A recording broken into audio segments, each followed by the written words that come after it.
hai paso. Tok kita bui mar kumu di tonga di bagas katti ni bagas mutulag na marapang na marjual si kum na sa isina dison asugari songot adat dihita alapon namin rin nagparuman na tonga di bagas muna jadi itu songrope situasi tang na mangurui sangat ni tulang nami si Boro alay situasi rin naman bain ba masih jual mahita di tulang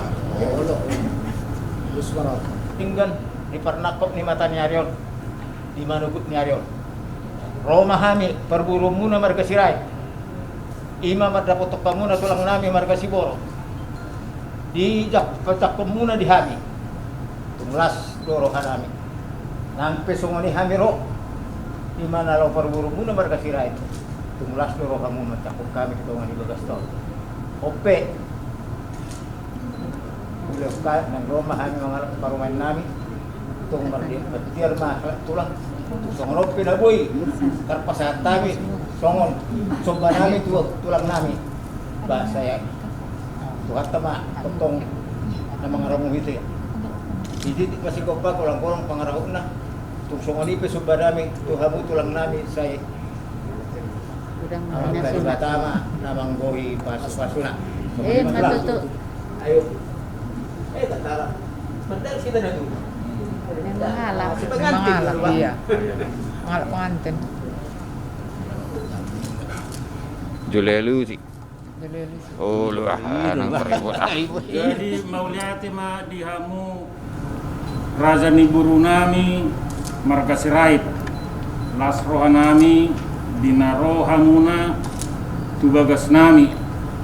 Ang dia matutu bisa luhut akaulot tadi bahasa sadarion ima dina mangalak buru nami dina mangalak buru nami hamuna nagawe parumemu asima tuturuhan itu hatta ma nama masu sa luhutna ahana nagi si ulaunota ola nion sa rodi salililingna asa di bagas salah sirohai kita tutong jada di bagas hanai pason jadi lasmar rohanami ala pamuburu nami cakok kauma nasida dito ngani bagas muna oras mahita Mau lihat itu lah. Tunggu lah. Yo, tunggu san. Bawa dulu sebentar ya. Bawa. Jemput. Oras sama tulang dah. Oras.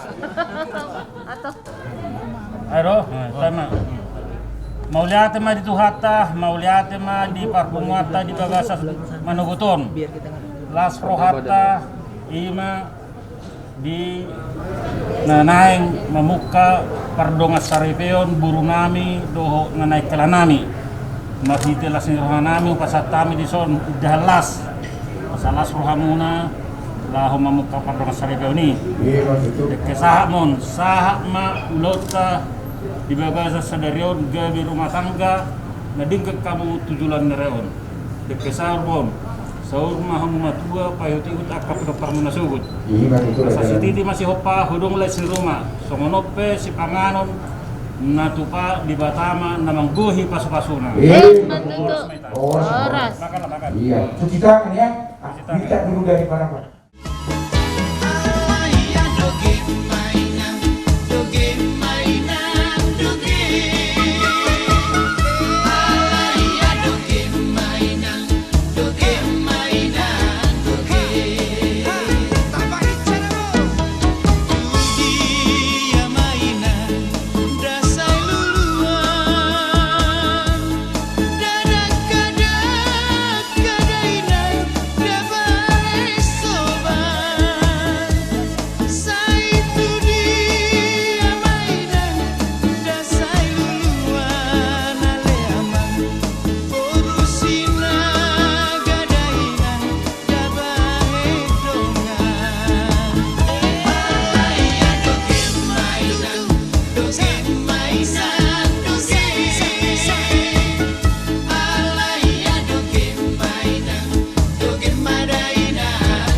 Saya marwah.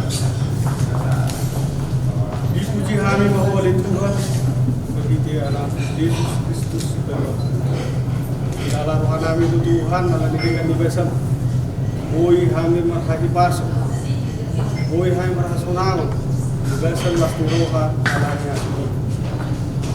Marasi mayali Tuhan ala diakar rencana nami yang dibertuhuk di besar Tuhan lima perbugasun diberi nami itu dan diberi nami mengilu kami oleh Tuhan nah untuk mengarahkan kami disudi akan anak sudah doa akan yang tengah oleh Tuhan mau matutong nama ramoti lakan nasida asabui kami sonang suara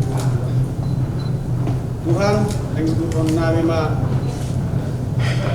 bere nami on bagas dorit lima nama jalo pasu-pasu pertugas berhiti anak tunggal posei dungani mahani Tuhan orasi mahani bajulu mahani celak kanan asa juru dalenna dohok yakau dalam nami lima napasaha pulau siapa takut nami nomor 30 mau matutong nama rambuti hari Leo mahai paso gada mo sa kami kapar marami ko di dohok kayo kalumubi mapasahito na masalah masini man sa kami ni Tuhan berhidi anak Yesus Kristus sibal wahani sa sama dosa namin Tuhan asa tamahan ng wajal kabaran ni baso-baso berhidi anak Yesus Kristus ay magtanya amen amen.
Dan kepada seluruh keluarga atau undangan atau teman yang mungkin berada di luar kota Medan dan tidak dapat mengikuti ibadah ini secara langsung, Anda semua dapat menyaksikannya melalui ibadah streaming online yang telah disediakan. Selama pemberkatan berlangsung, kami memohon kepada seluruh jemaat yang hadir di dalam gereja ini untuk menonaktifkan telepon genggam Anda semuanya di silent, dan dengan situasi pandemi yang terjadi pada saat ini, kita tetap menggunakan masker selama ibadah berlangsung. Jemaat kami undang untuk bangkit berdiri.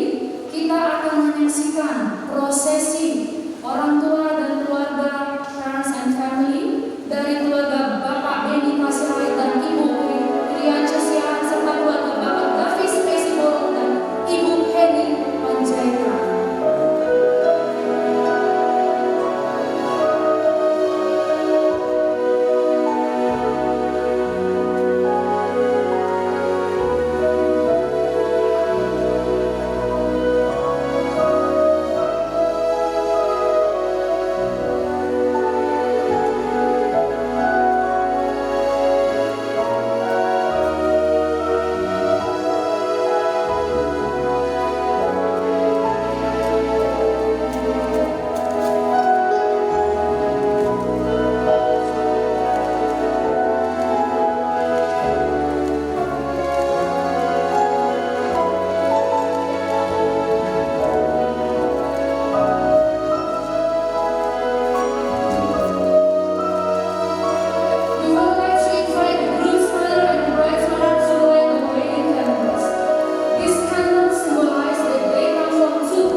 Jikalau bukan Tuhan yang membangun rumah, sia-sialah usaha orang yang membangunnya.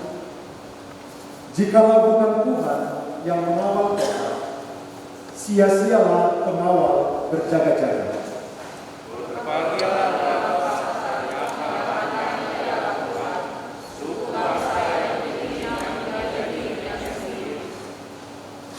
Pernikahan Nicholas dan Angela bukan hanya mempersatukan diri mereka saja, tetapi juga kedua belah pihak keluarga masing-masing. Mereka memohon berkat dan doa restu.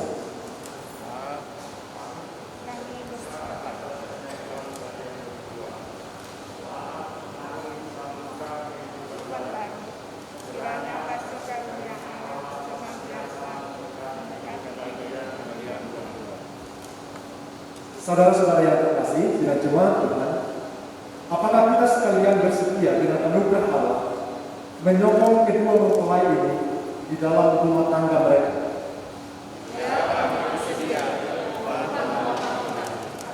Tuhan beserta saudara sekalian. Mari kita. Terima kasih Tuhan, berkali-kali kami mengucap syukur atas segala kebaikan. Kami berterima kasih atas kasih yang besar yang Engkau tunjukkan kepada kami dengan mengirim Putra-Mu Yesus Kristus untuk menyelamatkan kami. Dan kami mengucap syukur karena kasih mesra yang intim antara Allah dengan gereja, antara Engkau dengan umat-Mu.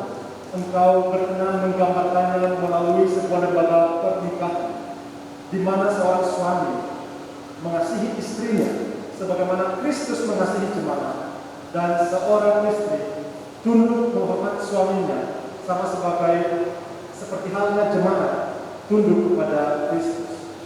Biarlah kiranya melalui lembaga pernikahan yang dibentuk oleh Nicholas dan Angela hari ini akan mencerminkan karya Allah, mencerminkan kasih Tuhan, bukan hanya di tengah-tengah keluarga mereka, tetapi di tengah-tengah dunia ini. Dan kami berdoa Tuhan memberkati mereka menjadi keluarga yang mengasihi dan memuliakan Tuhan, dan juga menjadi berkat di tengah-tengah masyarakat, di tengah-tengah gereja. Kami serahkan rangkaian acara pemberkatan pernikahan ini ke dalam tangan-Mu. Tuhan berkarya, dan biarlah kami semua boleh disegarkan, boleh diingatkan tentang kasih Tuhan bagi kami yang sudah nyata di dalam Kristus Yesus. Terpujilah Engkau Bapa. Di dalam nama Yesus Kristus kami berdoa. Amin.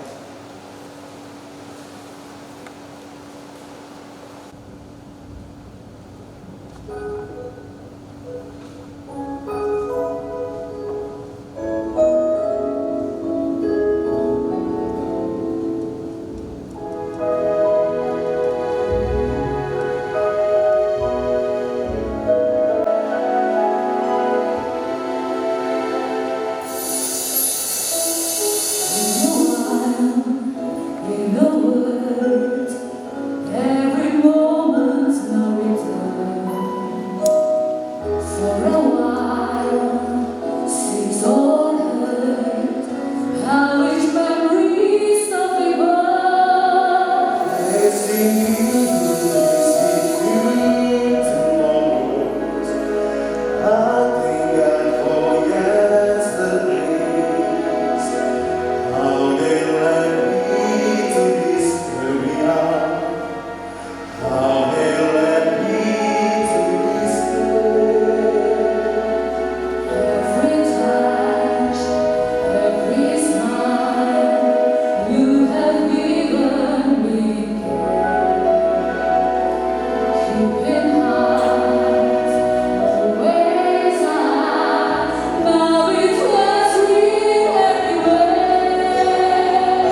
kami dengan firman-Mu, sehingga kami boleh dikoreksi, diajar, dituntun, ditegur, dan diberkati oleh firman-Mu. Di dalam nama Yesus Kristus, amin.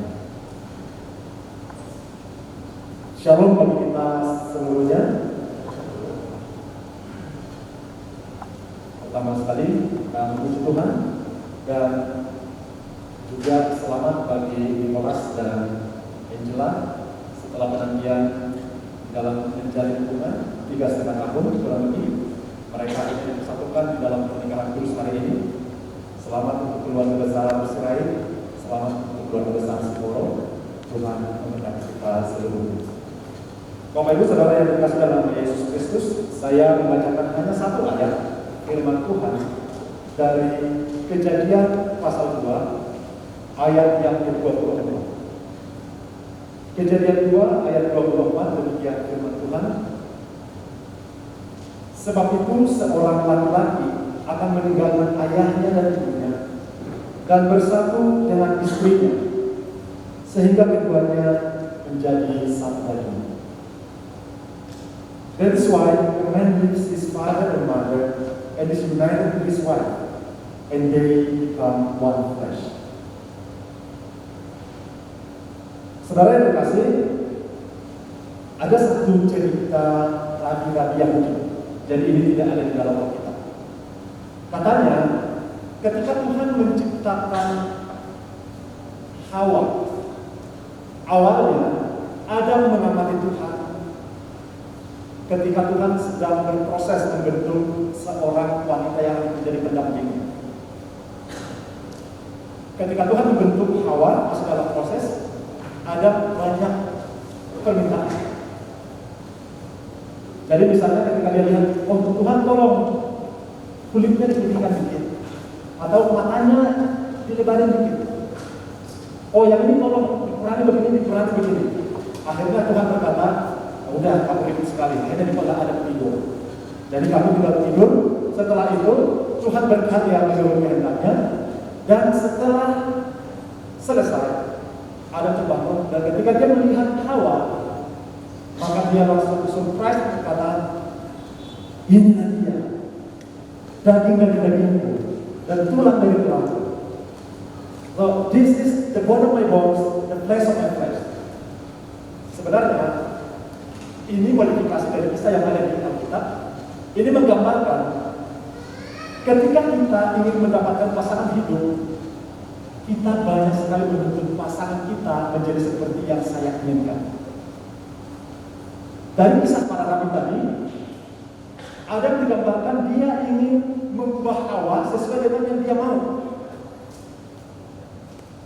Tetapi yang Tuhan kehendaki adalah biarlah engkau menerima dia sebagaimana adanya dia, sehingga kalian dapat merayakan perbedaan, merayakan keragaman, merayakan kesatuan di dalam perbedaan.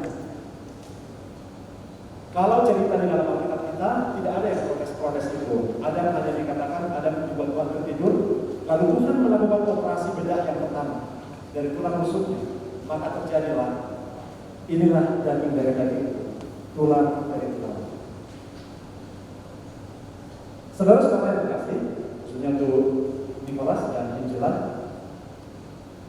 pernikahan adalah satu impian besar untuk banyak orang. Apalagi bagi kita orang Kristen, kita selalu berpikir dan berdoa bahwa pernikahan peristiwa sekali seumur hidup ini akan menjadi sesuatu yang bertahan sampai akhirnya. Tetapi sejujurnya di dalam dunia nyata kita lihat angka perceraian begitu tinggi di dalam pernikahan, termasuk di dalam keluarga Kristen. Bahkan mungkin jangan-jangan sebagian hamba Tuhan yang kita kenal juga kacau atau tidak satu di dalam rumah tangga mereka. Karena itu membangun rumah tangga tidak mudah. Ada sebuah survei yang dilakukan oleh satu pihak yang kemudian dicatatkan dalam sebuah buku yang berjudul The Story of Marriage, cerita pernikahan. Digambarkan begini. Mana yang lebih mudah? Mendaki Gunung Everest, pegunungan Himalaya, atau mempertahankan pernikahan? Dari hasil survei ternyata Bapak Ibu, orang-orang yang gagal mendaki Gunung Everest itu hanya 1,6%. Berarti 98,4% berhasil. Hanya 1,6% yang gagal mendaki Gunung Everest. Sementara dari survei itu,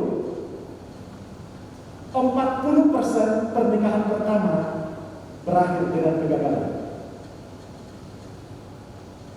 Memang penggambaran ini tidak apple to apple, karena mendaki Gunung Everest itu hanya perjalanan satu kali selesai. Pernikahan setiap hari sepanjang hidup. Tetapi ini menunjukkan kegagalan mempertahankan pernikahan 25 kali lebih sulit daripada mendaki Gunung Everest. Kira-kira di mana letak kesulitannya Bapak Ibu? Karena ketika kalau kita diminta atau disuruh mau mendaki Gunung Everest bulan depan, kira-kira apa yang akan kita lakukan? Kita pasti survei, mungkin googling. Sekarang kita bersyukur dengan kemajuan teknologi. Berapa suhu di sana? Peralatan apa yang diperlukan? Apa yang harus saya persiapkan? Kita sudah mempersiapkan diri di sini, olahraga fisik, persiapan ke sana, pakaian apa yang cocok, makanan apa yang cocok. Jangan berharap pergi ke Gunung Everest dengan membawa baju renang. Bisa kita mati di sana kedingin. Pertanyaannya, kenapa banyak pernikahan yang tidak berhasil?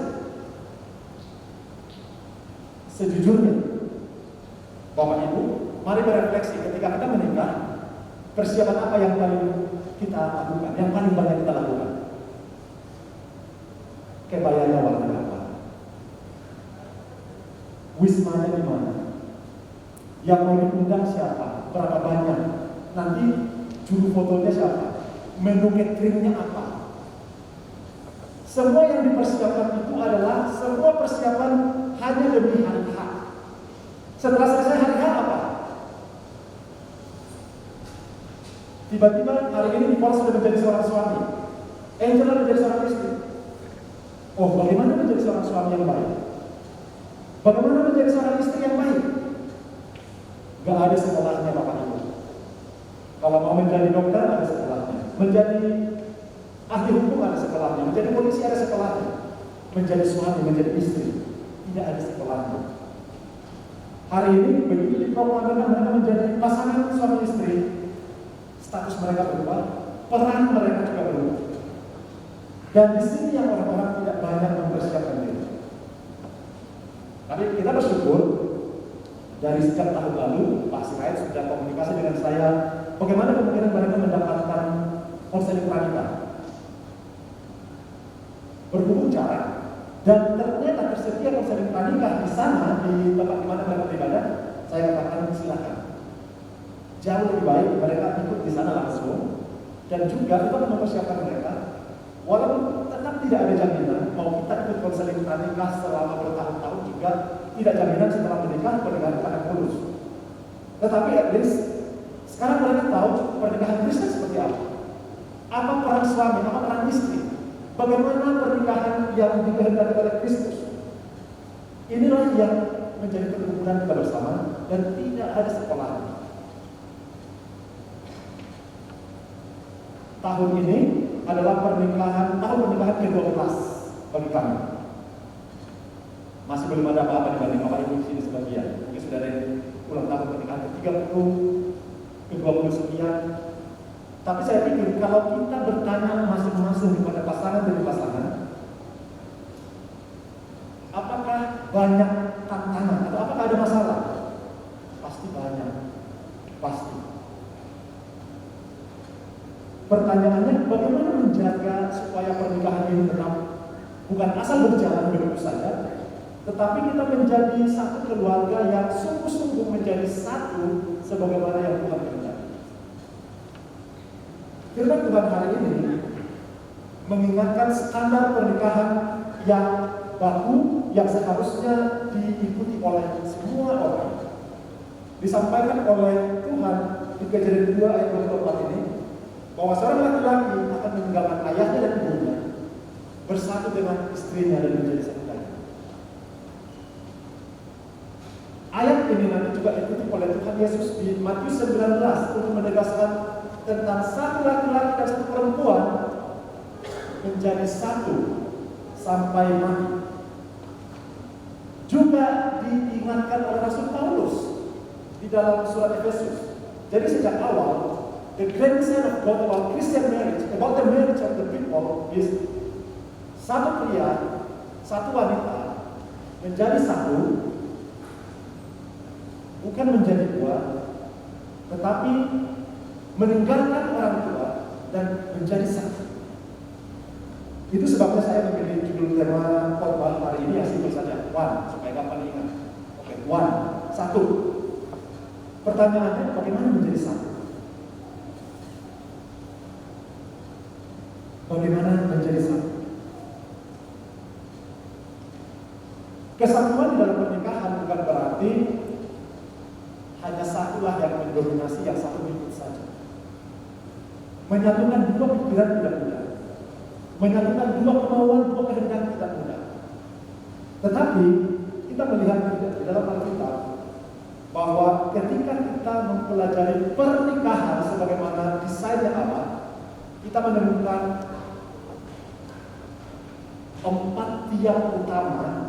Jadi dari seluruh Kejadian sampai Wahyu yang berbicara tentang pernikahan, berbicara tentang relasi suami istri dan juga relasi keluarga, disimpulkan ada 4 tiang utama sebagai penopang sehingga kita bisa menjadi satu, khususnya di dalam suami istri. Yang pertama, yang menjadi ciri pernikahan yang diridhoi Allah itu adalah satu, ada komitmen. Komitmen ini nanti yang akan diproklamirkan oleh Nicholas dan Angela di sini, bahwa saya akan mencintai engkau dalam keadaan sakit atau sehat, dalam keadaan kaya atau miskin, dalam keadaan susah atau senang. Ini komitmen. Tidak mudah karena ini adalah janji seumur hidup yang diperbuat oleh seorang pria dan seorang wanita. Untuk menjadi seorang anak, kita tidak punya pilihan. Kita tidak punya kebebasan untuk menentukan siapa yang menjadi bapak kita, siapa yang menjadi ibu kita, siapa yang menjadi adik kita. Tapi kita punya kebebasan untuk memilih siapa yang menjadi suami saya, siapa yang menjadi istri saya. Dan dari miliaran laki-laki di dunia ini, Angela menyatakan hari ini, Nicholas, I choose you. Saya memilih engkau, dan saya berkomitmen untuk mengasihi engkau. Di dunia ini ada pria yang lebih ganteng dari Nicholas, yang lebih kaya, yang jabatannya lebih bagus, mungkin yang bisa melakukan lebih banyak hal. Tapi pertanyaannya, aku tidak mencintai mereka, aku mencintaimu.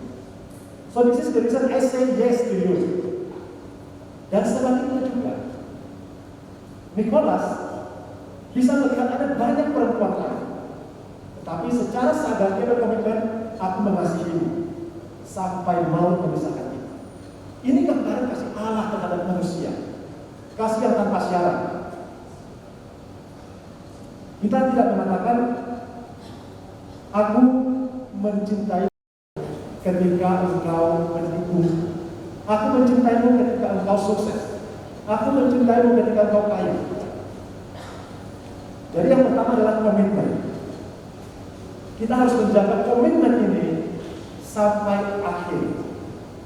Yang kedua, yang membuat kesatuan di dalam keluarga menjadi seperti yang Tuhan kehendaki itu adalah grace, anugerah. Ketika kita berbicara tentang grace, kita berbicara tentang sesuatu yang kita terima, walaupun sebenarnya kita tidak pantas menerimanya. Grace is something we don't deserve it. Kita seharusnya mati karena dosa kita, tetapi Tuhan datang dan menyelamatkan kita di dalam Kristus. Itu anugerah. Bukan karena kita baik, bukan karena kita hebat. Lalu di dalam pernikahan, Nicholas dan Angela akan belajar, oh ternyata selama ini saya berpikir dia sangat baik, dia sempurna. Mulai dari pernikahan mulai kelihatan kelemahan, kekurangan, hal-hal yang negatif. Tetapi justru disitulah mereka akan belajar menunjukkan kasih, menunjukkan pengampunan, sama seperti Allah mengasihi. Karena biasanya di dalam hubungan berpacaran, kalau datang misalnya, kalau seorang laki-laki datang mau menjemput perempuannya, biasanya si perempuan sudah dalam kondisi berdandan cantik. Tunggu ya, saya angkat dulu, siap-siap dulu. Di dalam pernikahan nanti akan bertemu dengan seorang yang ngorok di sebelah gitu, yang mencesnya masih di situ. 24 jam masih di situ. Di dalam satu perkumpulan suami istri di gereja kita, ada seorang istri yang berkata begini.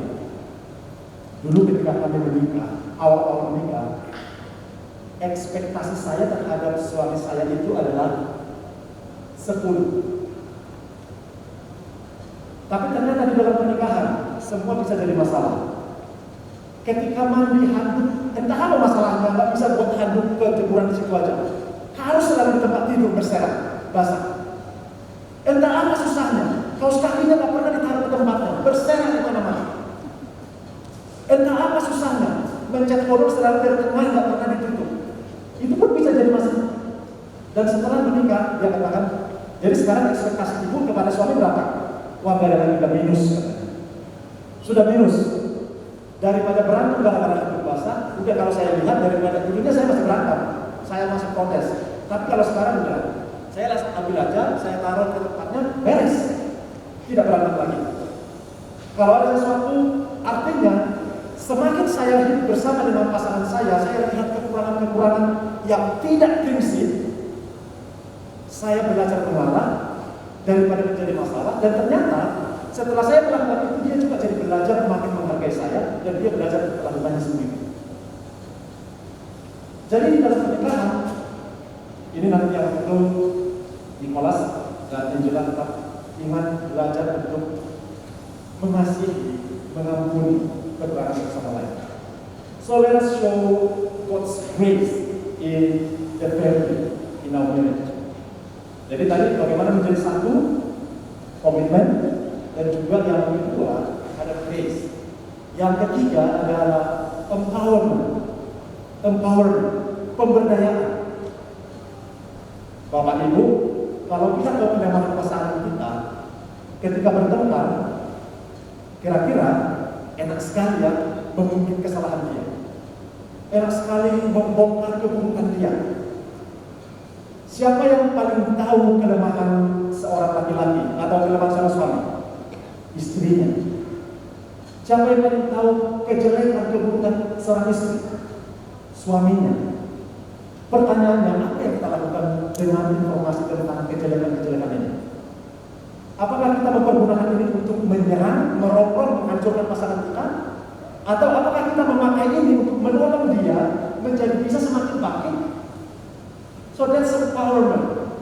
We know the weaknesses of our spouse, and then we empower her. Sehingga yang tadinya powerless menjadi powerful. Yang tadinya tidak berdaya menjadi penuh daya. Dan pernikahan adalah sarana yang kita pakai untuk memberdayakan.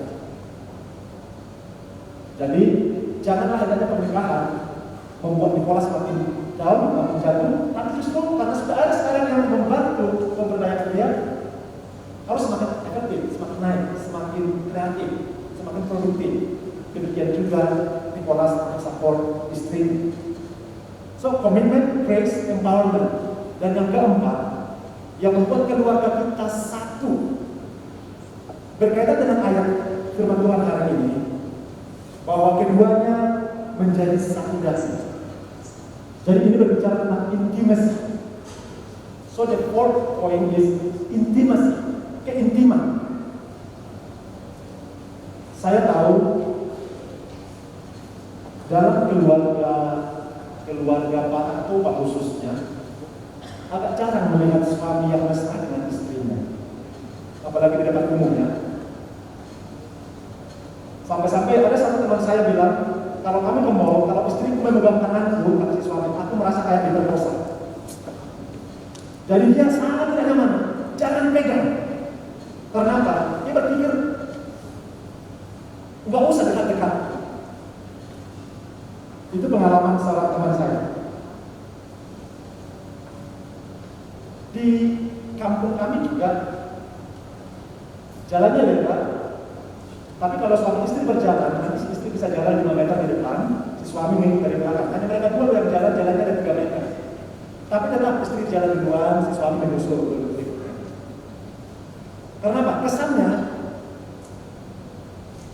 Kesannya tabu mengungkapkan kedekatan di tengah-tengah masyarakat. Ya pasti dengan ragu-ragu yang normatif ya. Tetapi intimasi atau keintiman adalah satu hal yang membangun kedekatan, kesatuan di dalam keluarga. Harus ada kedekatan. Ini tidak hanya berbicara soal fisik. This is not only about sexual relationship, tapi juga bagaimana menjadi satu dalam segala hal. Dalam sesi konseling pranikah, biasanya saya akan bertanya kepada pasangan-pasangan, kamu tahu nggak uang dia berapa? Tahu nggak gajinya berapa? Dia kasih tahu nggak? Oke. Tahu nggak hobi dia apa? Tahu nggak apa yang dia tidak suka, yang dia sukai? Dan ini semua akan dibongkar di dalam masa-masa itu dan belajar memahami satu sama lain. Jadi ini bukan hanya berbicara soal fisik. Kalau fisik saja sudah satu, jiwanya juga harus satu. Rekeningnya juga harus satu. Maksudnya ya nggak harus buka rekening baru satu, bukan harus, tapi maksudnya transparansi. Ya bisa saja Nicholas dengan rekeningnya sendiri, Angela rekeningnya sendiri, tapi mereka harus satu sama lain. Harus ada intimasi, transparansi. Di rumah kami handphone tidak pernah pakai password. Bukan karena apa ya, bukan karena ya memang rasanya malas saja, dan biarpun handphone istri saya tidak pakai password, saya nggak suka membukanya, kecuali ada perlu, cek saja di pesan saya. Jadi begitu kita melihat misalnya ada banyak sindiran-sindiran, begitu istri membuka handphone suami hanya sudah kiamat, berarti ada sesuatu yang salah di sini. Kalau suami takut handphonenya dibuka istri, berarti ada sesuatu yang salah di sini. Jadi ini juga menyangkut transparansi. Jadi untuk membentuk satu kesatuan ini, kita harus saling membuka diri, dan ini yang Nicholas dan Angela harus terus belajar. Jadi karena poin ini yang membangun satu kesatuan, komitmen. Komitmen bukan hanya I will be faithful to you to the end.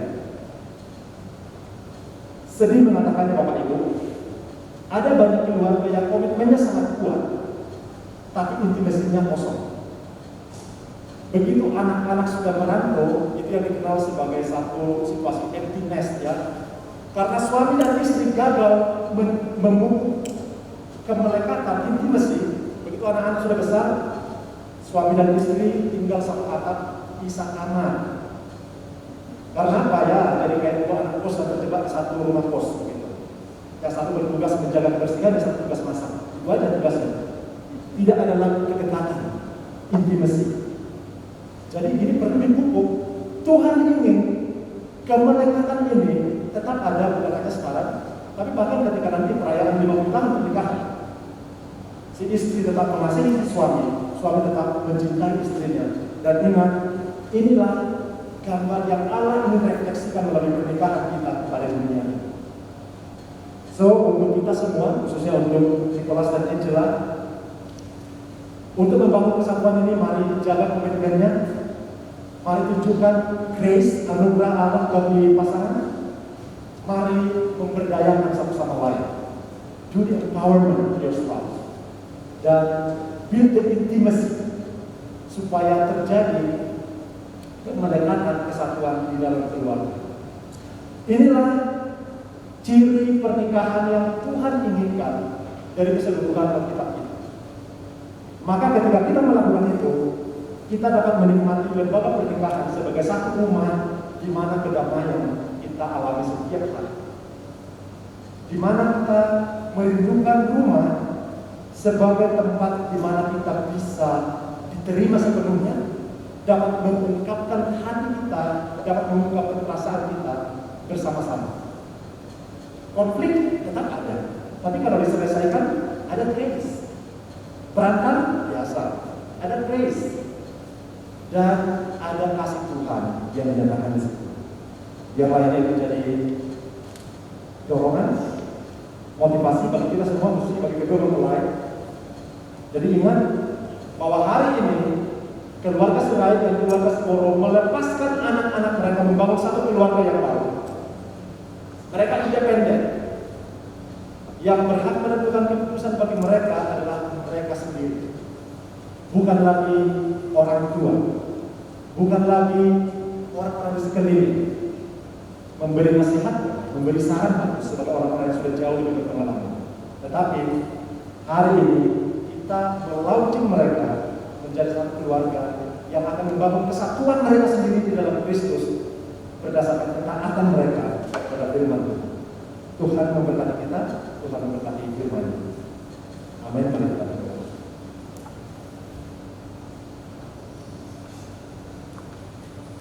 Bapa di surga, terima kasih karena Engkau menginginkan kesatuan seorang pria dan seorang wanita di dalam pernikahan yang Engkau berkati. Biarlah melalui firman-Mu kami semua diteguhkan, dan khususnya Nicholas dan Angela, mereka belajar menjadi satu adanya sebagaimana yang Kristus kehendaki, sehingga melalui kesatuan di dalam rumah tangga mereka dunia boleh melihat kasih Allah yang besar dan nyata di dalam kehidupan mereka. Terpujilah Engkau di dalam nama Yesus Kristus Tuhan kami. Amin.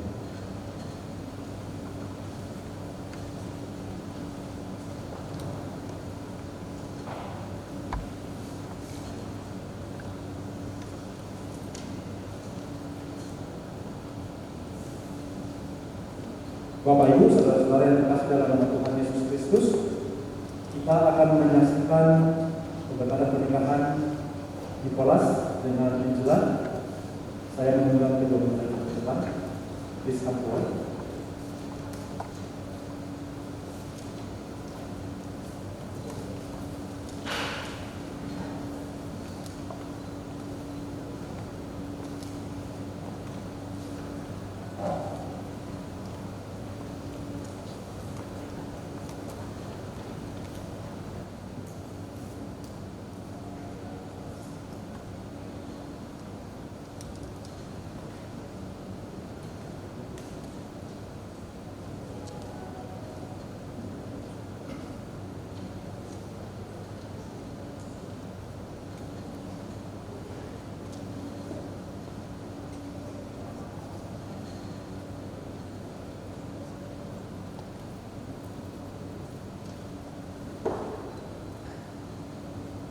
Nicholas Linders Parsaulian Sirait dan Angela Marcelin Marianes Sporo.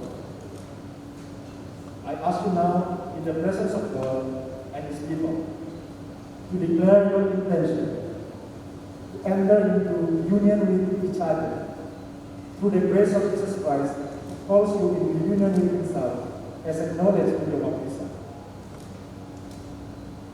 Angela, will you have Nicholas to be your husband, to live together in holy marriage? Will you love him, comfort him, honor and keep him in sickness and in health, and forsaking all others, be faithful to him as long as you both shall live? Yes, I will. Nicholas, will you have Angela to be your wife, to live together in holy marriage? Will you love her, comfort her, honor and keep her in sickness and in health, and forsaking all others, be faithful to her as long as you both shall live? Yes, I will.